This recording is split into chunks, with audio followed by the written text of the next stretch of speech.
Gather, veterans. It's time to join the fight. The long war begins.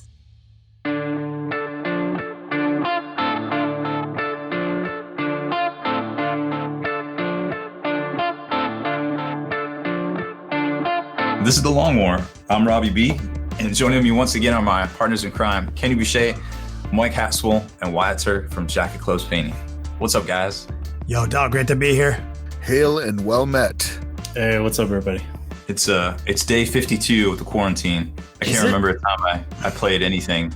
Did anybody also notice that, like, for the last 4 podcasts, Rob starts talking, then looks down at his cat while he's doing his intro? It seems like every time the cat gets off my lap when I'm quiet and then I start talking again. The same exact time, each and every time. She's just like, I'm out. Rob Baer is the cat daddy. It's been so we got Haspil back on the show.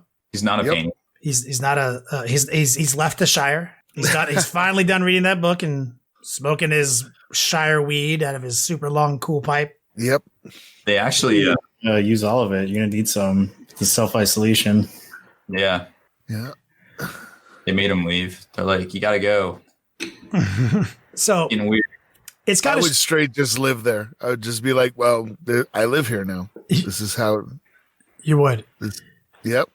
Haspil, it's been a crazy couple of weeks, and only things I know about you are what you and Bonet have been discussing on the back burner. Mm-hmm. And let me just say, it's exciting, and she's so fucking excited. Like, it's actually really fun to see. You guys were like on a 6-hour phone call the other day. We were, yeah.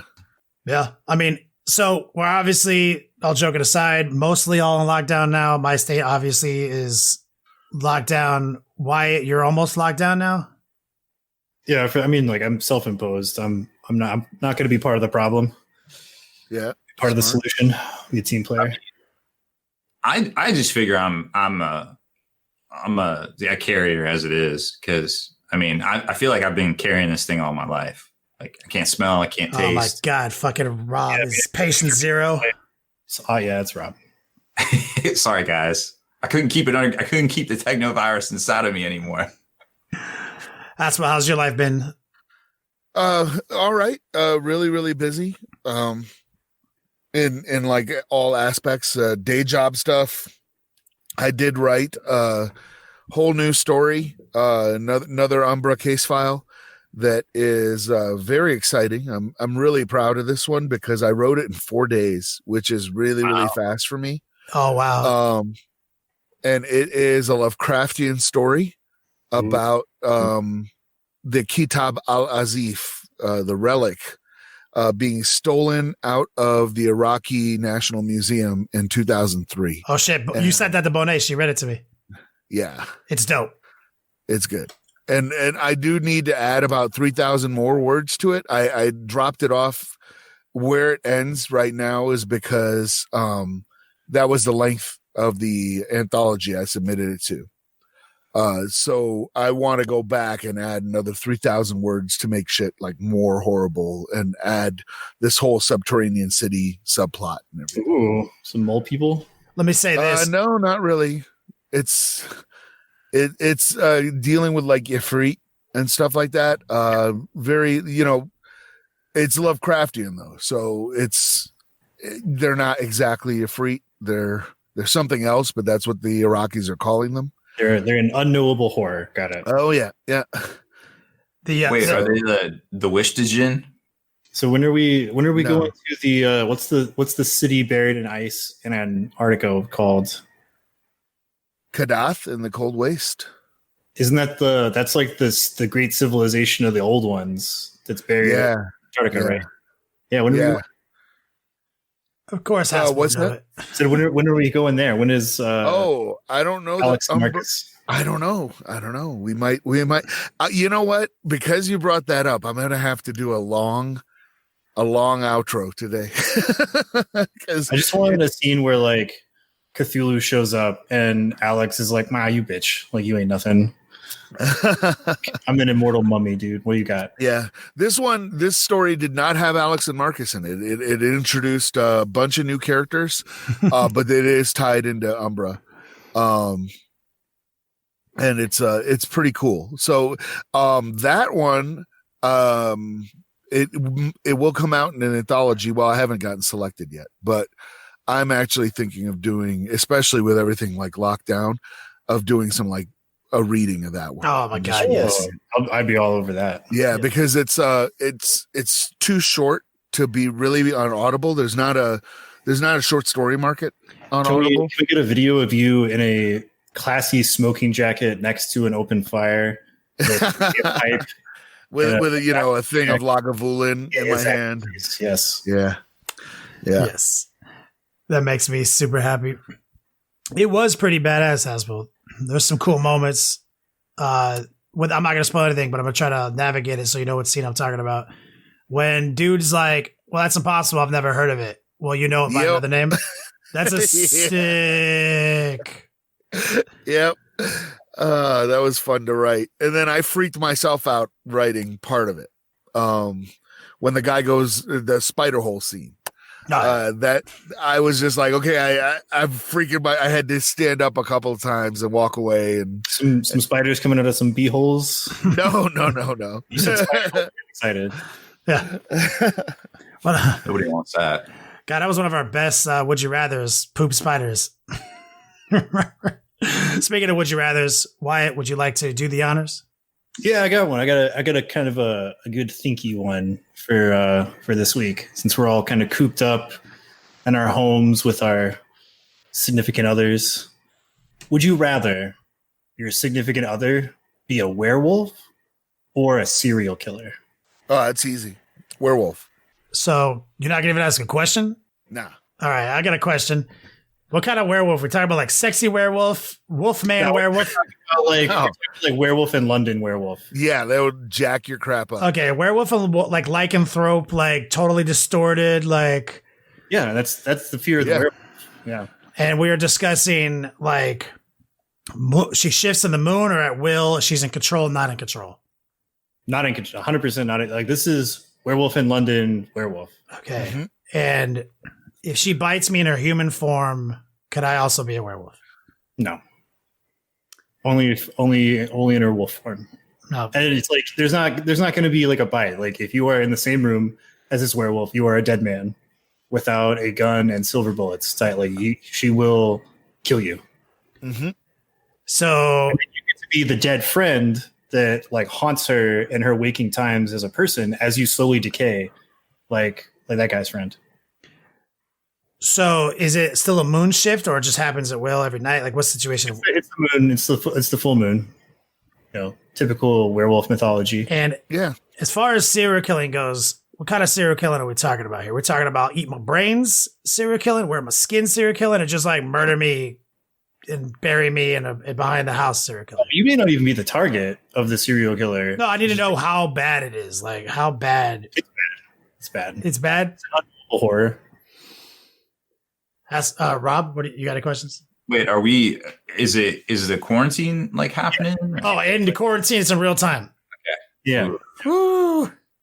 So you may be the target of this. I mean, like if they can't get their fix, right? Like they might start nicking out on needing to kill somebody, and you're the only one there. Man, that's rough. It's more fun for a serial killer to like actually hunt somebody that like they're not stuck with. I'm gonna pick serial killer because I don't want like this wolf thing to be a whole thing. Oh. You know, like because it's like these couple of days a month where it's like this whole thing where I gotta keep her locked up and feed her like whole cows and shit. Like fuck that. I'll just take my chances with a serial killer. Or a twist, you feed her your victims because you're the serial killer. Oh, big shop, a little shop of horror scenario here. Yeah. So you're the serial killer, and then you feed your victims to the werewolf. It's a whole thing. I'd rather just take my chance with the person. It's too much work. I can't do it. Here's why I would pick werewolf, honestly, because if werewolves exist, everything else does. Yeah, of course. Yeah, solid. So I pick werewolves. So like magic and shit. Yeah. I'm just like, well, this is proof all that crap exists. I suppose if there's a werewolf, then you'd also have access to like the things to deal with the werewolf, like the silver bullets and. I'm all out of fucking silver bullets, dog. Yeah, you can't get ammo in this country right now. It's all sold. Especially silver ammo.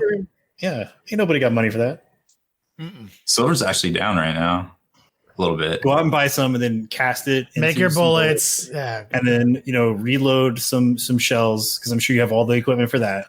3D print your bullets. Yeah, I'm already 3D printing the cure. It'll be done in like 8 hours. Werewolf virus cure. Yeah, I don't know. It's a tough one. I feel like I guess you just gamble on the serial killer. I'm lazy. I pick serial killer. Like it's just too much work. And just hope that like that you're just too easy and not fun. Like being there, like they have to like sneak out and like stalk somebody. Mm-hmm. Mm-hmm. I'm her cover anyway. Like she's not gonna kill her cover. Yeah, that's true. I'm like her. I'm so that people think she's normal. Oh, but then I guess they could bring like the virus. What happens if you find out their secret? Then you're a liability. Mm-hmm. It sounds less work to do than getting ripped to shreds if you can't like. Then trying to figure out this whole werewolf safety. See, Haspil knows magic and shit already. He probably already memorized all the runes of all the nerd shit he's ever read. I'm sure he has like a fine mahogany. He has like like a revolver that was made in like 1845 with like 4 silver bullets because 2 were missing from the last time this happened. Yeah, like, ready to go. Yeah, like absolutely has like already memorized the binding runes and stuff. Like like I'm fucked. So no, doing serial killer. Mm-hmm. Regular conventional means can put down a serial killer, unless you're talking about it's fucking goddamn Jason or fucking Halloween. Those are like monsters. They're not serial killers. All right, as long as it's not like okay. Because if we're back to like Hannibal Lecter territory, some Jeffrey Dahmer shit. We're talking okay, cool. Conventional means can put them down. I'm with that. So now that we've gotten this amazing and riveting edition. Volume 70 of Would You Rather is out of the way. Rob, you got any tabletop marketplace? Well, I would have had some GW, but no. It looks like the Blackstone Fortress Zotes won't be coming out for a while because they've shut down globally. It's kind of crazy. I guess the first one I announced it. What's that? The Zotes got zoted again. The Zotes got zoted. Yeah, but they're technically all in the warehouses ready to go. So as soon as GW opens back up, that would, I guess, be the first release out the gate. Or maybe they'll pair it with something else. I'm not really sure in theory. But this week, if you can find it, Saga of the Beast expansion book and, of course, Prophecy of the Wolf starter set. But I imagine not as many got out the door at GW as would have normally gotten out the door, especially if a store ordered on like a Wednesday, they were already closed. So might have some trouble finding Gazgul or Ragnar. Which you got mine though, right? Who are you? Oh, I can pull that. All right, I see how it is. It's a pretty Hitler thing to say, Rob. Why don't you just 3D print it, bro? Look, don't push Rob. Rob is in charge of our crack supply. Why are you going to push him? Rob, I mean, I was going to thank him for securing. But you came at him like, you got mine, right? Like, he doesn't work for you. I already paid him for it. Oh, you paid? Yes. Rob, I respect you dearly, and you are. Yeah, you need to walk it back a little bit. You're the man. Also, cover the GW shutdown more. Did they put out startup times, anything like that? I think they said April 15th, if I recall correctly. So like mid-April, like most people are saying? Yeah. I mean, everybody's just like imaginarily picking like April 15th. I don't know. Well, they don't know. It's a good... It's just a time in the future that everybody can say, hey, we're going to look at things, reassess, and like you're probably not going to... Like, yeah, we're going to get out of here in about another 20 minutes. So sit tight and we'll get this thing. And they do that like 5-6 times because it's, you got to give that people that time they're looking forward to. Yeah. Yep. Or when you're like stuck on the tarmac on a plane and there's, they're doing maintenance, folks, and it's going to be another 15 minutes. We don't know. They're just doing stuff. No, but so they closed down, and then most of the major manufacturers and retailers also kind of announced that because they seem to be in states that were told to shut down retail operations. I guess UK shut down retail too, so that's why GW was just like, you know what, probably just the right time. But there are going to be previews this Saturday at 9:45 Eastern. So they put out a handy dandy chart of what time. I think the only ends up being like at some point on Sunday in Australia, but everybody else it's at some point left or right of that mark on Saturday. So they'll have some sort of big reveals.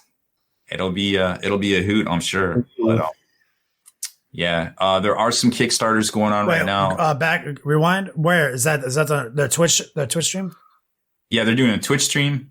Then they'll have it on their website, I think like 15 minutes later or something, if you don't want to watch it live. And also keep in mind, GW announced that their Twitch stream, you know how it was a subscription thing only, for the duration of this COVID thing, it is free. Right. And I think there's some free audiobooks too and some discounted ones. Yes, they did. Their VOD library is no longer sub only on Twitch. It's for free. Correct. Word.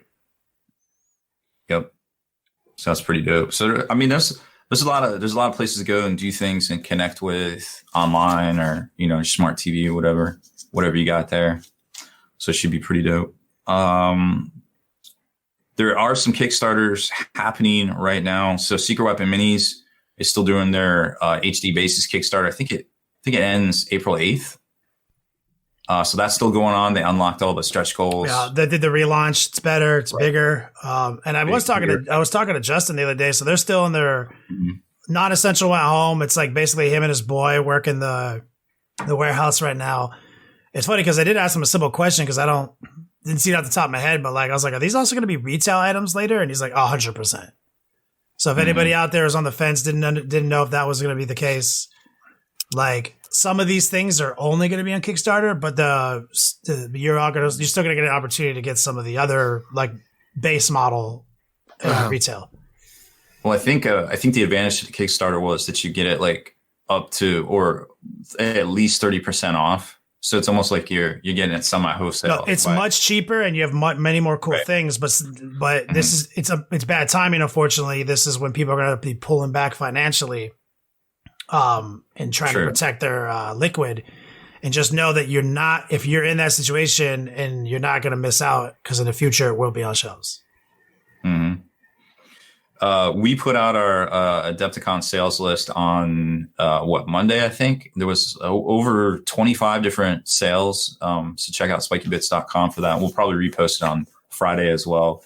And the Historical Miniature Gaming Society also put out their list of retailers doing sales because some of their convention series are going to get impacted too. I think Cold Wars actually happened, but I forget which one comes next. I guess Historicon and July, maybe, I forget, but either way, there will be some impact there. So they're trying to raise awareness, and anybody that's into some of the historical minis and the different terrain manufacturers and cool stuff out there. Make sure you check that out as well. And I think tomorrow on the 26th, if you're watching live, the Creature Caster new release lineup will hit their website at some point during the day. So there'll be the new Death Elemental, the 3-pack of Patriarchs of Ruin, which are not Nurgle models, and then 2 special edition models, which will be the the Patriarch of Onslaught, which looks like Skull Taker. It's pretty dope, and the Matriarch of Ecstasy, the one that was Adepticon exclusive last year. They're putting back out this year. So literally 6 miniatures. New miniatures. I got my hand on that Butcher. That dude is a beast, bro. That is a disturbing composition. Cthulhu, like cosmic horror, like to just look at him and like to like just kind of like disseminate like the his features. You're just like, this is hard to like actually keep in my brain straight because it's so strange looking. He is. I thought he looked cool. I wanted him. I said I wanted him, and when I got him, and realized there was more than one option for like people on the base and like the diorama element of the base. I know what you're talking about. The one they showed you was like a lady like trying to crawl away because he's like actually pinning somebody down and he's got a big cleaver in his hand. Yeah. At first, I just thought he was dope looking, but then I realized that this like he's getting ready to fucking butcher somebody. I was like, oh, this is cool. But then there's another dude in the pack who's being pinned down on his back, and he's like this, like up in the air, you know, like instead of like trying to crawl away, it's 10 times more horrifying that he sees it's happening and he can't stop it, you know. And then I usually leave those off the base because I'm like, I don't want to paint that extra shit. But when I put it all together, I was like, oh my God, this is such an intense model. So I'm definitely going to try to do a YouTube full paint up on it. And there's also a different base. Like if you do that, pictures of this. What's that? So where can we see pictures of this? That's on their Facebook right now. Yeah, it might be on there. I mean, I see the Berserker, but I do not see the Butcher. The 4-piece is like that big guy coming out of the portal, and the other smaller ones. It's Death Elemental. Yeah, okay. It's one picture. You can see them all on their Facebook page. Oh, so like the Butcher is one of the smaller ones? Yeah, he's a smaller one guy who's got a big. Okay, I assume it's this fat guy with all the cleavers. Yeah, fat guy with the cleavers. Gotcha. And so you can put him on a 50 mil base if he's doing the diorama thing, or just by himself on a 40 mil. I don't recommend putting on a smaller base because that means you're not including the person he's butchering. Right. And it goes from an incredibly composed, scary ass, horrifying model to like just a cool model. So definitely go with the full suite. My favorite of the three is the the biologist, I think his name is. That dude is a gangster, yeah. Yeah, he's straight up like biomancer. He's the biomancer. He's pretty cool. I like him. But the Death Elemental is pretty legit too. So I think they're all going to be $59. The Death Elemental is $59. The 3-pack of Patriarchs is $59, and then I don't know what the singles are going to be, but I would imagine 25-ish. Because I think they give you a deal if you get all 3, so that one makes sense. But don't quote me on that. That's just a rumor from an anonymous source. So, good callback. Yep. Victoria Miniatures is putting up their limited edition Adepticon mini. I think she said she had 200 of them that were supposed to go to Adepticon, of course, but they're not. It's a pretty cool looking Lady Inquisitor, very very bombastic and just like kind of obviously and getting something done. And it's a pretty cool looking mini. I definitely dig it. So check that out. I think that's going on sale Friday the 27th. So we got Creature Caster releases, Adepticon sales. Oh, Army Painter is releasing their airbrush medium as well. So I think it's on pre-order right now officially. I think it's $10 for the bottle. Is that right? I think that might be right. And last but certainly not least is Titan Forge has their Kickstarter for the rest of March. You get 180 miniatures still for $10. So pretty dope. When you're casting them, make sure you March Madness. March Madness happening, and then they just released all the stuff that's coming out next month too. It's more on the fantasy side of things, but what's really cool about next month is that they're doing some pre-supported models, so you really just only have to hit print for those. You don't have to do all the work for the putting in the supports and everything. So it takes out a lot of headaches sometimes. Mm-hmm. I have a question that might be somewhat ignorant, sure. But I saw something this last week.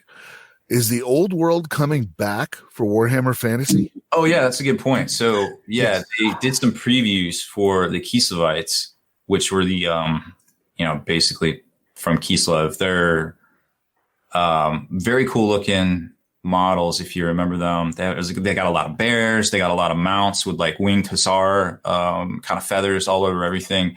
So Warhammer Fantasy Old World will be getting rebooted in like 2 or 3 years, I think they said. And that's the first actual faction preview we got for them. Now, we don't know if that's going to be the first faction they release. We don't know anything else. They just showed some artwork and it looked dope. And I was like, ooh, that's pretty cool. Because those models, like, they're even harder to find than Tomb King stuff, like the old Kislevites. They go for buku bucks. So it'll be cool to see what they do when they reboot all that.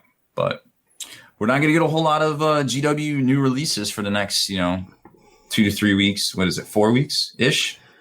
That seems right. I mean, yeah, but a lot of previews, I'm sure. A lot of things are shut down, and I have an announcement on my end because we're going to try to focus on Orks this month on Switch. Mm-hmm. Moving into the next phase of the Watang clan's last ride with the new Gosgo, which we do have plans to paint still and keep it going.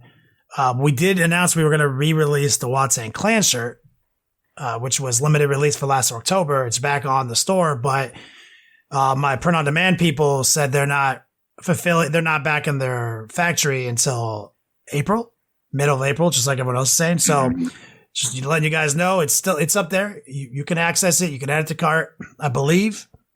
But fulfillment's not taking place till middle of April. So I apologize for that unforeseen scenario that unfolded. So my bad.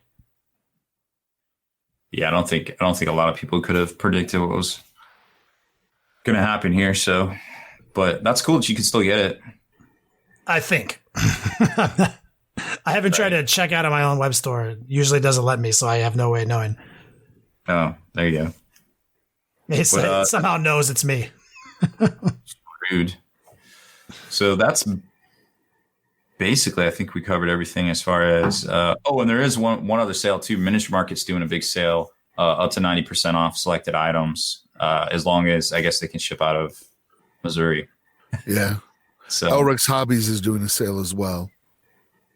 Yeah, that's true. Elric's is one of the Adepticon. Adepticon, yeah, they're Adepticon sale. I think it's 15% off, and they have 2 new bases: Scorched Earth and what is it? Cracked Pavement, cracked. Yeah, something like that. It's like concrete. Yeah, it looks like pavement. You can see pipes and shit. And then the Scorched Earth is really cool. I just put out a Grey Knight, the out of print Grey Knight Paladin I did. Haspil sent me that he got put on one of those bases. Nice. Looks sick. Yep. Mm-hmm. So I think that's the majority of stuff. So keep an eye out for the official sales postings and all that here soon on Spiky Bits and other assorted websites, I'm sure. Well, speaking of Adepticon, let's kick it over to Wyatt for a Adepticon update. Yeah, so if anybody was an attendee or was planning to attend to Adepticon, there's an email that got sent out today, so check your emails. And basically what they're doing is giving everybody some options on what to do with their tickets. So if you bought a ticket, if you pre-purchased merchandise, make sure to open that email and fill out the survey, because it's going to allow you to get a full refund if you want it. You can donate your ticket to the con to help keep it alive. You can hold that credit over into next year's Adepticon.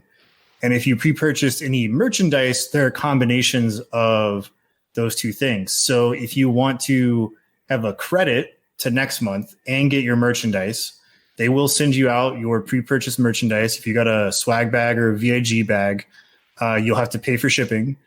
But if you donate your ticket to, like, the amount of money you paid for your ticket to Adepticon and you want your merchandise, they will send it out to you at no cost.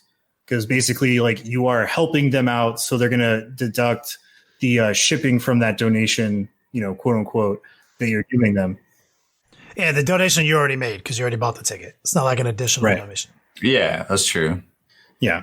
So I did that earlier as soon as I saw the email. It chose to just, like, give them the money. I don't care about it that much, but I did want my stuff. I wanted my swag bag because I got the VIG bag. I wanted my T-shirt, stuff like that. So I'm not sure when exactly it's supposed to come out, because I think they're still handling that. They did say in a couple of Facebook comments that they're, like, ahead of schedule on what they're planning to do, which is a good sign. So make sure to get that done, so that way, like, they don't have a bunch of loose ends hanging about. So check your emails, whichever email is associated with where you bought the tickets, that kind of thing. Get that handled. Good looking out. Now we have Haspil doing his thing. He's back. We never know what to call it. Pop culture with Haspil. Haspil's corner. Whatever. It's just like, real quick. Some of you guys might not know this about me, but I am somewhat of a cinephile. Go figure. So it's interesting because all the theaters closed down. If you wanted to go to a movie theater, you can't go. So what it forced Hollywood studios to do is to cut dramatically their time from theater release to home release. So there are movies that that are or were in theaters like right now, like The Hunt, Birds of Prey, The Invisible Man, Bloodshot, that are all, if you go on Amazon Prime right now, they all have a link called Early Access, and you can watch them now, at home, which is very interesting because especially in the case of Bloodshot, because the comic book industry is dying because of this. And it's not only because of this. Marvel made some extremely questionable choices right at the same time as this is happening. And with Bloodshot, that comic company was really counting on the movie to do really well. And it's not because of this whole thing. So I've heard good things about it. I have not seen it yet. We've also gotten rumors of Black Widow and Wonder Woman have been delayed, but then there's also news of, and this is kind of exciting, of Wonder Woman streaming on HBO Max along with the Zack Snyder cut of Justice League. Now, if folks don't know, the Snyder cut of Justice League is one of those things out there that's like Roswell or Area 51. It's something that is rumored to exist. There's different things out there that you can find. You can see like on YouTube, Jason Momoa giving an interview, and he says like the stuff that the stuff that they filmed didn't make it into the theater cut that they saw. They were shooting a different movie. There's all kinds of little conspiracies about the Zack Snyder cut. Because isn't that the one where Snyder had a personal tragedy and then Whedon came in and... Yeah, Snyder's daughter committed suicide, and Snyder kind of recused himself after that, and Joss Whedon came in and finished the film. But there was studio meddling as well. Yeah, so apparently the movie was done before Snyder left, and so the studio came in and they wanted it to be funnier, more Marvel-like stuff like that. But it's apparently it rings in at like 3 hours and 40 minutes or something like that. And apparently because of all this stuff that's going on and they're needing to generate some cash, it looks like they may actually release a streaming version of the Zack Snyder cut. So just keep your ears to the ground on all that stuff. It'll be interesting. That'd be cool to see. Yo, I'm all in. I'm still a fanboy of Zack Snyder. Yeah, I like his stuff generally. Oh, that reminds me. I watched the Watchmen show on HBO. How's that? It's actually pretty good. Like it was pretty cool. If you're a fan of the comic, like the way the comic book plays out, you will probably like it because the show is more of a direct sequel to the books than it is the Zack Snyder movie, but they did sort of draw inspiration from both places. Yeah, so, and Snyder's was really, really close, except for the very end. I love Snyder's Watchmen movie. Yeah, so it's definitely worth the watch. I really enjoyed it. I mean, I didn't watch it while it was airing, but since we have so much time on our hands, I went back. Yeah.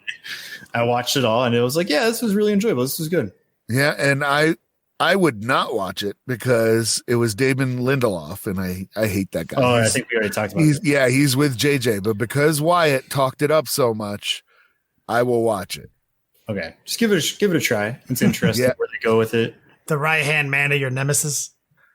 He is complicit in the death of Star Trek 2009 and all kinds of other shenanigans. And Prometheus, which is unforgivable. Cardinal sin. Yeah, that's one of your favorites of all time. I remember I was there for all this in real time. We've been friends since 2003 or 2004.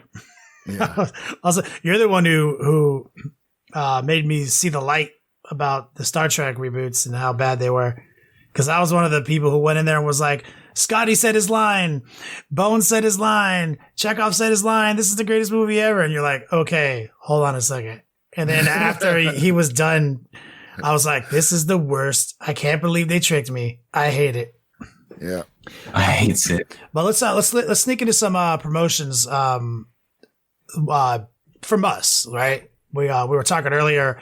Rob, you're not doing Mondays anymore, right? On Twitch? No, we put the stream on hiatus for right now, so we can work a little bit closer with retailers and stuff, and try to help where we can as far as like promotions and things go. Spiky Bits TV used to be a Monday time slot on our Twitch for the live lineup. show. We'll still do reruns and stuff because we still have a lot of tutorials and different things. We got a whole bunch coming out on 3D printing and stream setup and everything, like what you need to stream. So it'll be pretty dope. With that exception, though, we do plan on keeping all content rolling. Twitch streams, we have a pretty robust lineup with a lot of stream team members now. We got some new people. We're probably going to reshuffle the lineup, try to get even more content out there. Like Wyatt and I are still streaming at the same times, exactly the same amount of content. Wyatt recently ramped up his YouTube again. He was on break, so he got a new 3D printing video out there. I should have some new content this week as well. So we're trying to keep everything business as usual, keep that routine alive. Try to stay sane in these times. Mm-hmm. Yep. And looking at my list, that concludes the first half of the show, and it is now time to do our full breakdown. Space Wolves and Orks with Wyatt. Wyatt and Rob. First. Surprise me.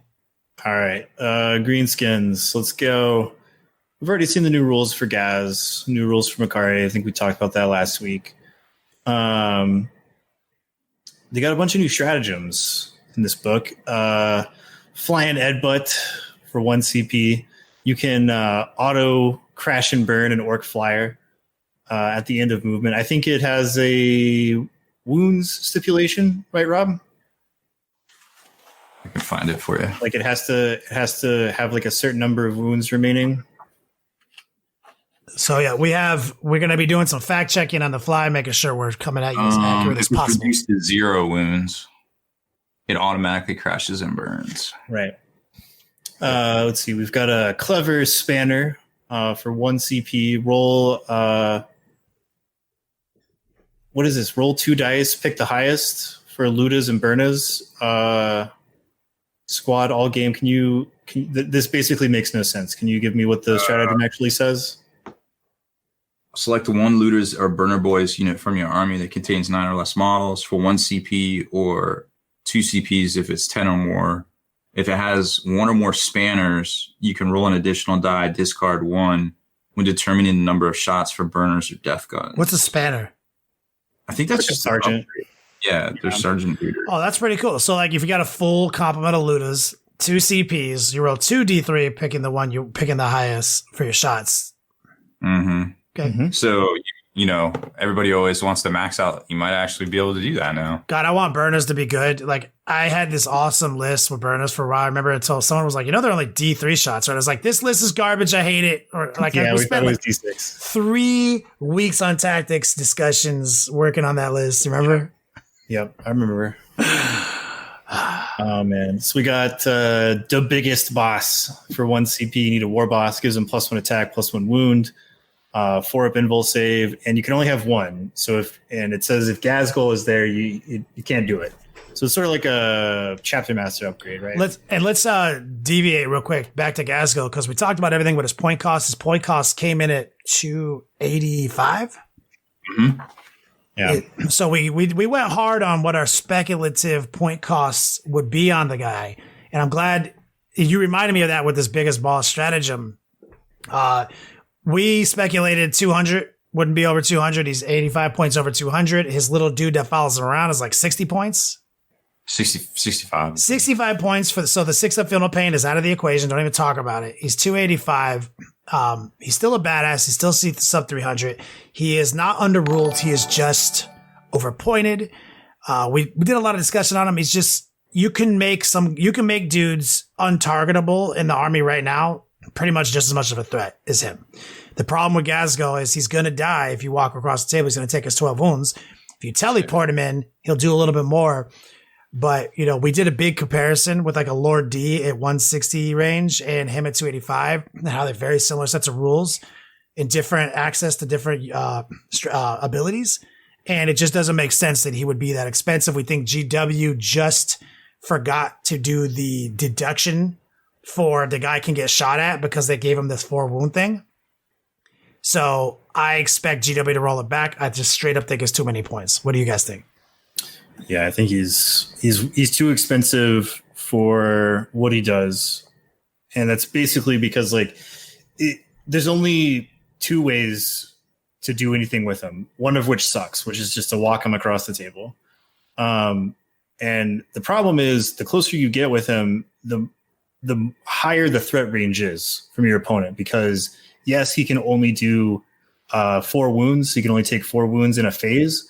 But as you get closer to the enemy, you get more and more in range of more guns and more psychic powers and the range of being countercharged.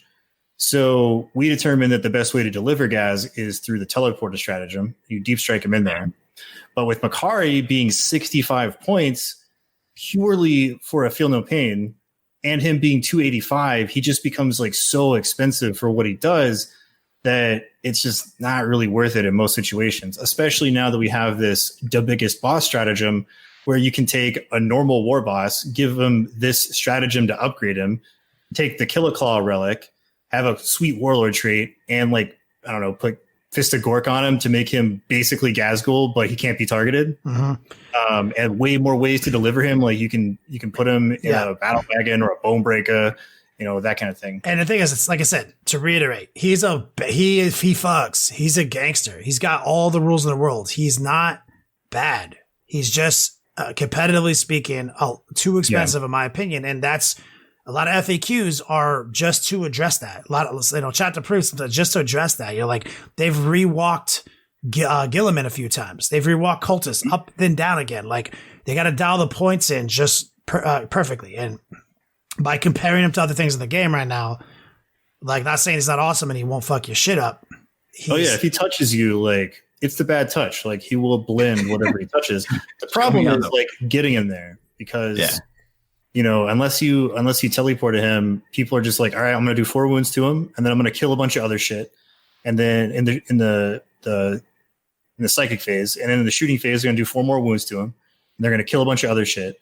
So unlike some of these other huge beatstick characters, he is more survivable because he can only take 4 wounds, but you're suffering losses in the other parts of your army because they're not wasting them trying to kill this guy. If you have Mortarion, you can kill Mortarion in one shooting phase, but your whole army has to, commit to that. And you may not even do it because he is really tough and has good saves and he has Feel No Pain built in, all this other stuff. So really the only good way to do it is to teleport him. And even then, just taking him in the army for 285, not to mention the 65 extra points for Makari, is just so much. Well, I mean, just getting him now will be difficult until... Oh, well, yeah, that too. But anyways. Back to stratagems. So we had the biggest boss. We also have the cleverest boss. And this is for Big Mac. Same thing, +1 attack, +1 wound, 2-up armor save, or 2-up weapon skill, excuse me. Mm-hmm. And again, you can only have one of those. And if Buzzgob is in your army, you cannot do this stratagem. Grot Bumper auto passes 1 save when opponent wounds it. Read this. Is that a ramshackle save? What is that? I don't know. This makes no sense. So I'm going to need Rob to read the actual stratagem. With a ranged weapon successfully wounds a bomb Daka Snaz wagon, the saving throw is automatically passed. Each unit can only benefit from the stratagem once per battle. Oh, interesting. All right. 1 CP? 1 CP, yeah. I mean, if I took that truck, I guess, yeah, but okay. Temperamental shock drive for 1 CP. Shock jump drags the auto advances 4+ after shooting jump. What is this again? I'm gonna need what this actually says. So when it teleports, it goes further, Rob? Yeah. After shooting with one of these units, it automatically advances, and the roll is a 4+. Do not roll. Okay. Let's see. To Burning Highway for 1 CP. Burna exhausts.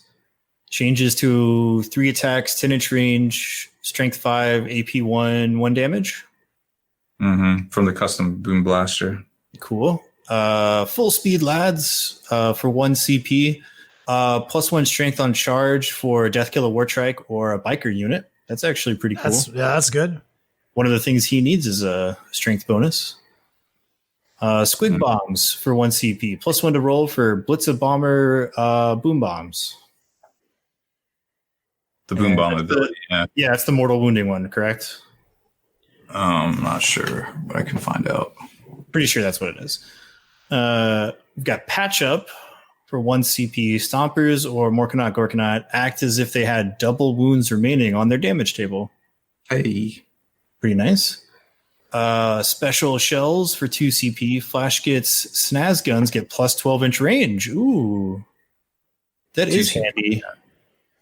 Well, I mean, they're only 24-inch range, so putting those out to 36 is pretty nice. Unstoppable Momentum for 2 CP of charge and killed a...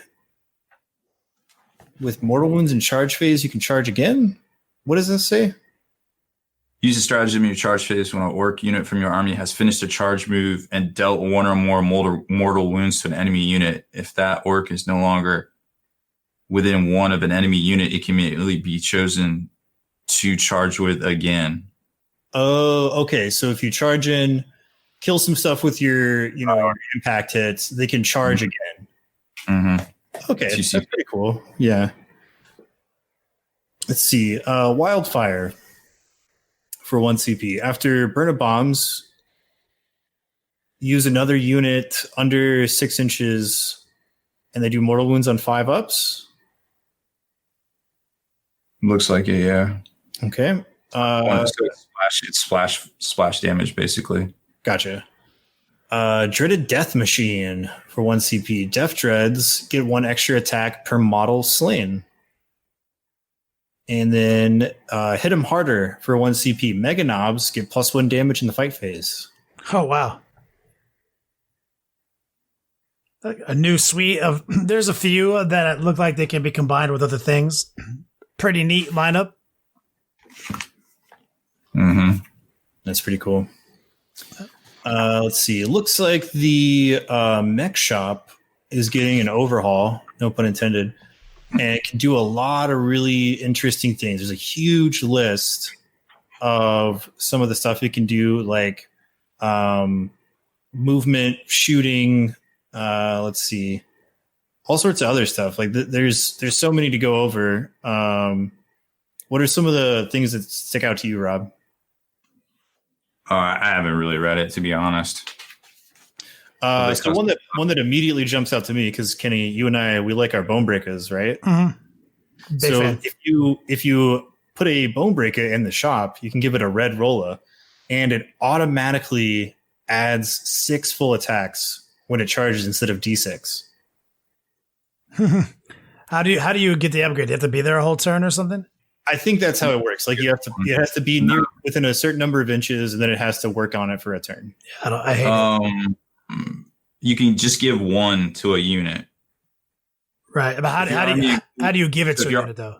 If your army includes a Mechboy workshop, you can just give 1 of the following custom jobs to an orc unit from your army. In addition, you can play the stratagem, which lets you take a custom job as well. Okay. Oh, 6. So how many points is the workshop? Yeah. 50-ish. Oh my god. That's gonna be in my Fury Road list, 100%. So the only way to get 2 is if you take the terrain piece, and then you can play the strat too. Yep. So otherwise, you can only get 1. I'm in. Sold me. Had me in at automatic. 80 points. Got it. Yeah, this is pretty cool. There's over I want to say over 15 things that you can choose from. It's pretty neato. Let's see. We got some clan-based psychic powers. The Goths get Bull Charge, Warp Charge 6. Charge rolls under 7 inches after modifiers count as 7. So you can't roll under a 7 for their charge. For the unit, I'm assuming? Yeah. That's real good. Evil Sons get Visions in the Smoke for War Charge 6. Or 9. So I guess it has a secondary thing. Some of these abbreviations I don't understand. Yeah. Can we get Visions of the Smoke, Rob? Visions. Psychic power for Evil Sons.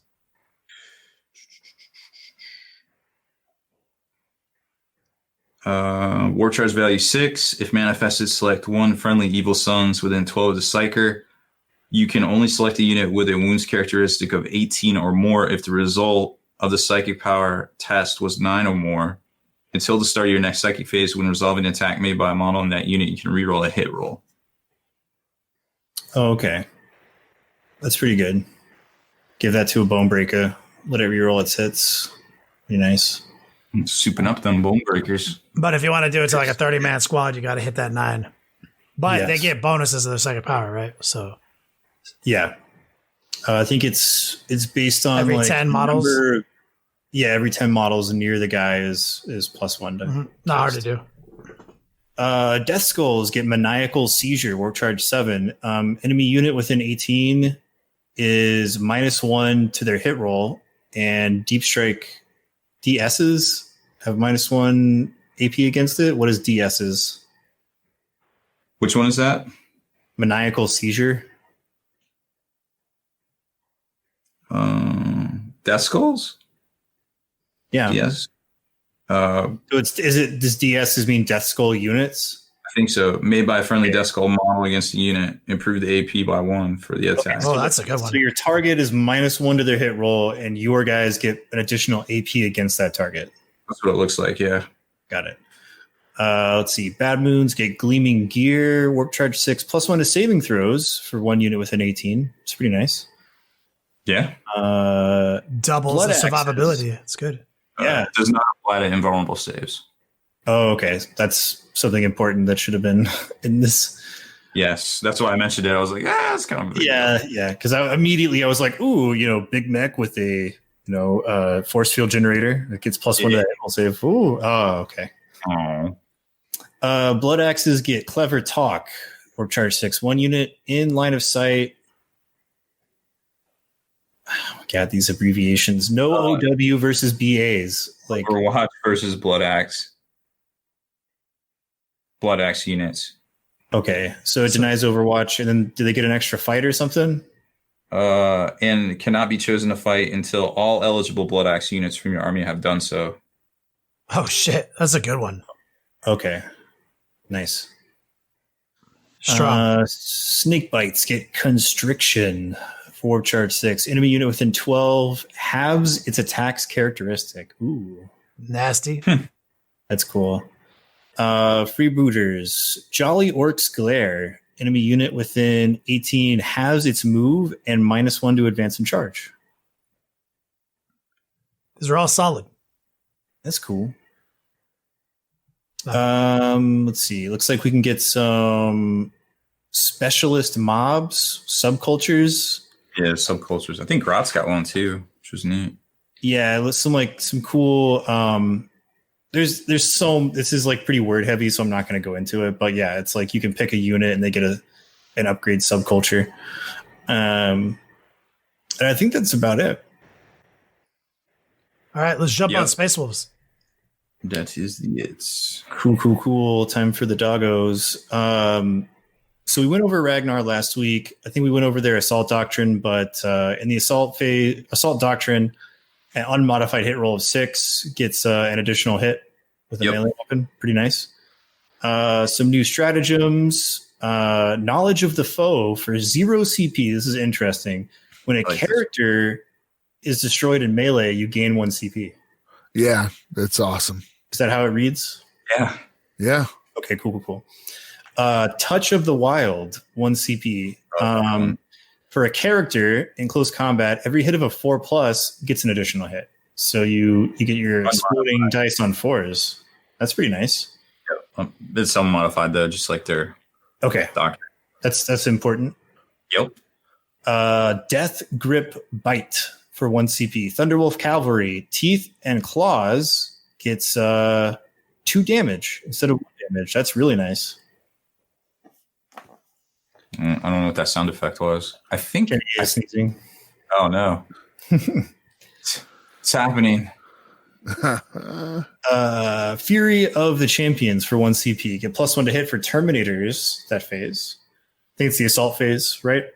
No, that one is until the end of that phase, any phase. So it could be for hits. Oh, yeah. Ooh. Combi weapons hitting on 2s. I like that. But and the ability to ignore negative modifiers. Well, it's also it's +1 to hit, so like you can't overheat. No, add 1 to So you can't 1s or 2s. That is cool. Let's see. Vicious Executioners, Wolfguard. This is a fight phase one. What is the WRs?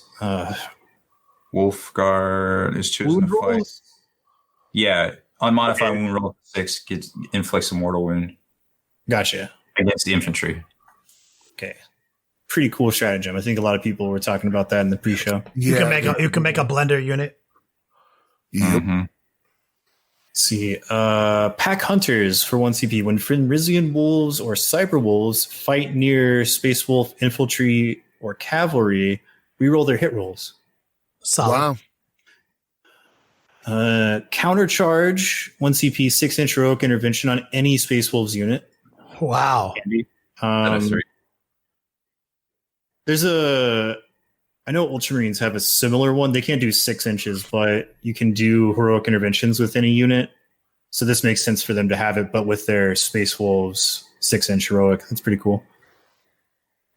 Crushing Charge, Thunderwolf Cav unit. Each model that ends up within 1 inch can target an enemy unit, and on a 2-up, they take a mortal wound. So I think we already talked about this. Like if you charge with 5 Thunderwolf Cavalry and 5 of them end up within an inch, you roll 5 dice, and on a 2-up, that enemy takes the mortal wound. Important to note, it happens in the charge phase. So that's where you gotta get close. But that's not bad. You get 5 dudes, that's probably 5 mortal wounds.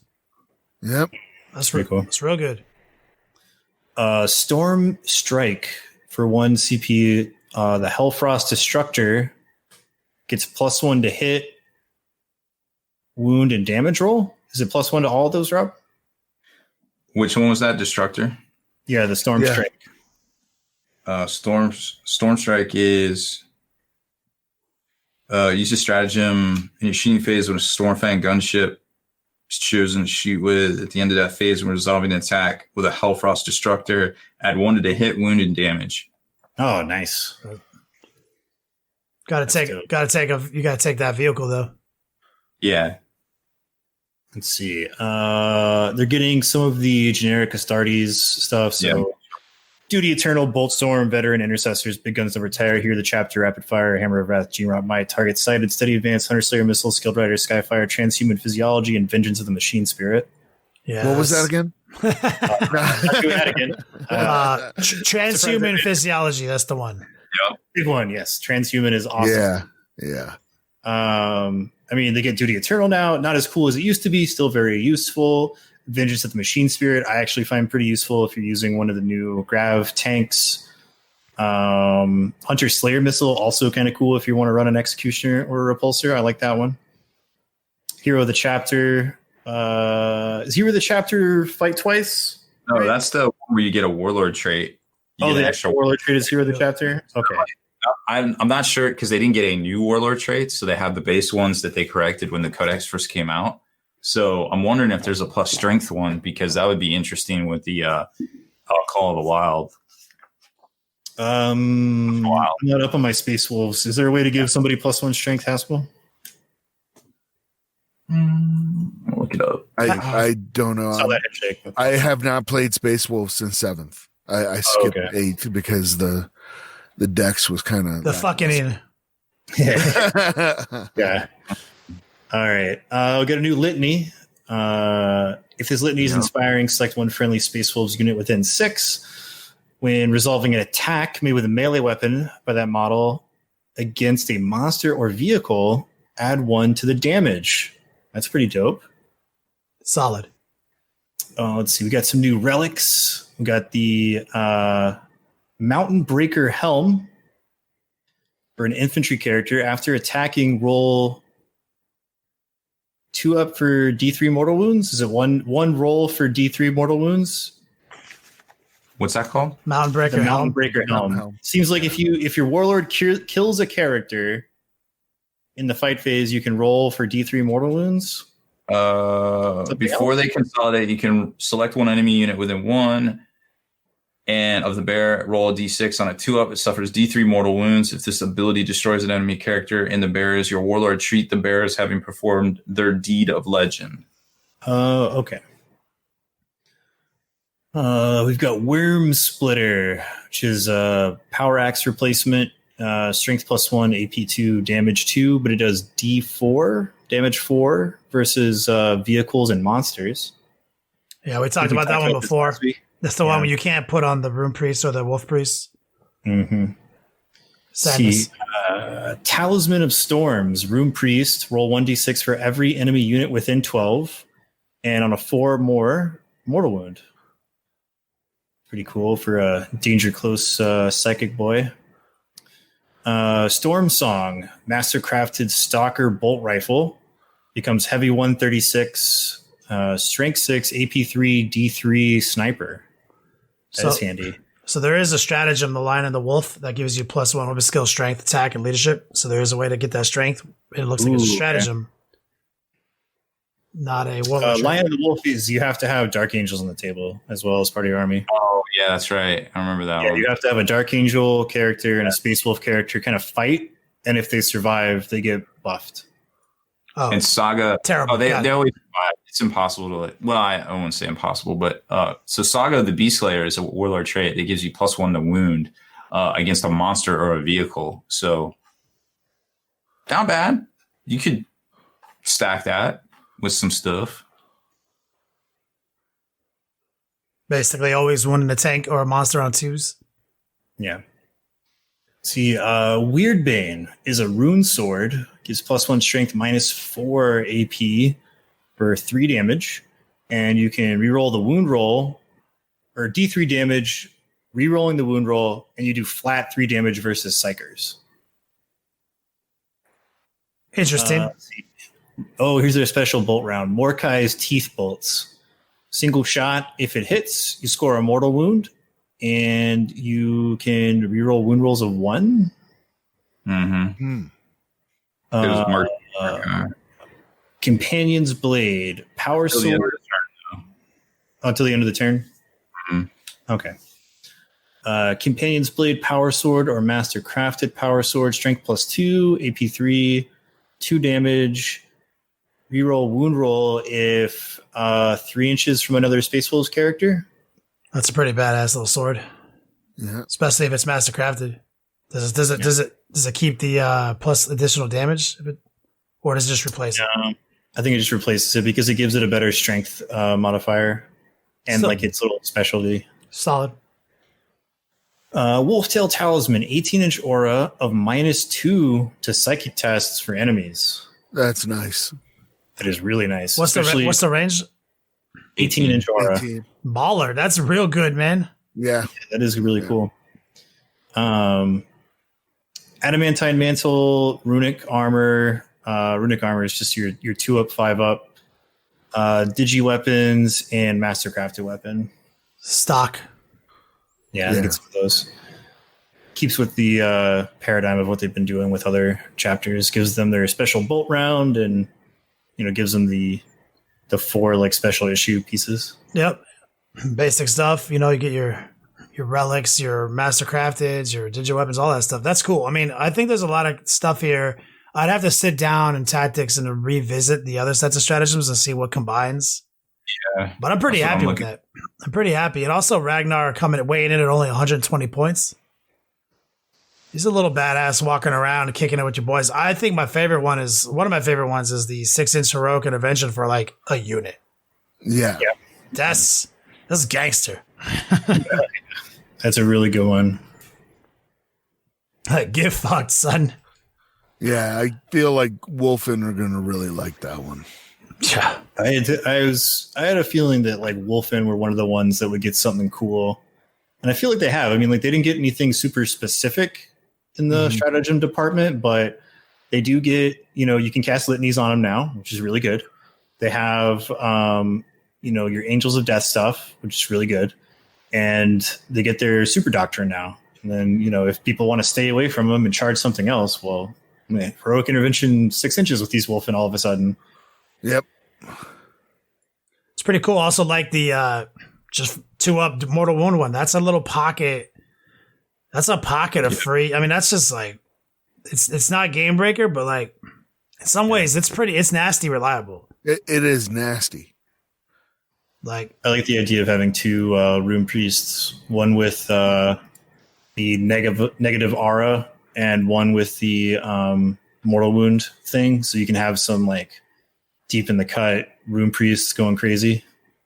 Yeah, It's pretty good. I mean, I think it's definitely a bump. It's definitely a bump. But in both departments, it's not as much as. So what? There's ways to make neg 1 to hit stuff too, so your Wolfen might actually be able to get it across the table a little bit. Good. Well, I mean, they also have storm shields, and you can put transhuman on them. Yeah. Well, that too. And then if you really need to, you can do the psychers to neg 1, and then I think there's a strat that's neg 1. Your opponent must subtract 1 from all hit rolls that target friendly space wolves within 6, but it's 3 CPs. Still nasty. So the psychic power, a little bit And then more. there's a psychic power one too. Caller of Storms or something, I think it's called. Yeah, that sounds right. I mean, transhuman is so powerful. Remember that was new when we got this whole ignore 1s, 2s, and 3s and wounding. It is actually one of the strongest sets of rules. You've seen it pop up in a lot of places. Stormcaller is just they count as being in cover, which is really good too. Stormcaller is a solid second power. Fucking love it. No, it's sick, man. I'm pleased. It's a bump. It's not as much of a bump as some of the other books have been, but it's some really useful stratagems.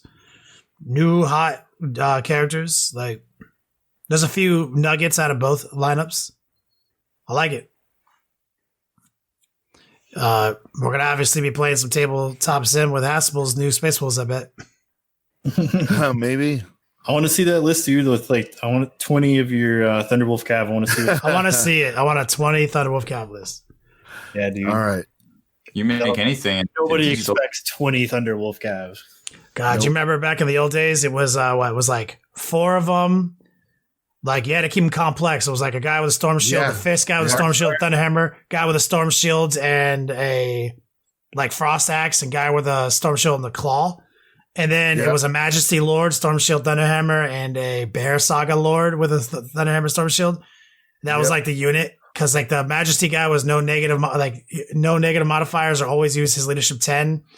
And then the other guy was Eternal Warrior, running that unit around, fucking janking shit up, and then a little Rune Priest, and they cut Jaws of the Werewolf, Jaws of the Werewolf. God, that was the worst. So I remember going up against a Tyranid guy, and you're just like, Jaws of the Werewolf, initiative test. My Carnifex is off initiative 1. Yep. You did. I just lost 6 models. It's brutal. Those are the good old days, man. The couple long finger squads. That was the only army I played when I'd saw. This was not maybe the beginning of 7th, but I think it was end of 6th or whatever. It was 7th because they already had the whole Wolfen special data sheet if you bought the collector's edition. And I went against Eldar with double Wraith Knight, and I was like, whatever. I do not fear you. Grey Knights have come off of their apology tour, so I feel like the only unit in 40K that is still in the old West Virginia basement is the Wraith Knight. Those were everywhere. Oh, they had to have sold thousands and thousands of Wraith Knights throughout 7th edition, and now it is like unusable. Yeah. They earned it. Stay here. God, the most the day annoying I feel thing. sorry for Eldar is the day I probably quit the hobby. God, Eldar and all their shenanigans. Yep. I'm like, don't feel sorry for you. A little bit. So that was pretty good. We did a full breakdown. We got these rules in hand. Everything's looking good. Hopefully we get to play these models here soon. And but don't hold your breath. Obviously, play online with your buddies. In the meantime, why get your cats? Yeah. bunch of Tiger Kings in this chat. Right now. Yeah, I know, right? Mad Tiger Kings. Go watch Tiger Kings on Netflix. It's amazing. I'm done. I don't know you guys. What are you guys up to? I'm gonna go learn how to cook or something. I'm probably gonna do some Warzone, Call of Duty. Go slay some yokai in Neo 2. There you go. We got to edit this podcast. Yep. Got to work like a square. Such a fucking... I'll wake up when you guys are going to sleep. That adds up. That adds up. Well, Rob. Oh, here he is. Oh, I don't have to do it tonight. Haspil, take us out of here. Something was wrong. Nobody told me anything. One day came without a breath of wind. The southern lights hung over the horizon, what sailors call the mirror of heaven. The natives fell to screaming in adoration, "Tikalili, tikalili." Then the Italians showed up. The Eskimos scattered. Then I could hear the Italians shooting. The Russians ran the dogs together. The tent, he cried. "Leave the tent," Van Dyke said. His eyes were wild, the eyes of a man who's looked on death. There were blood on his clothes. We took a sled not even half full. An hour later, I could still hear the Italians shooting. There's no place in the world where the concussion of sound carries like that accursed place. With every shot, Van Dyke's eyes grew dimmer and dimmer.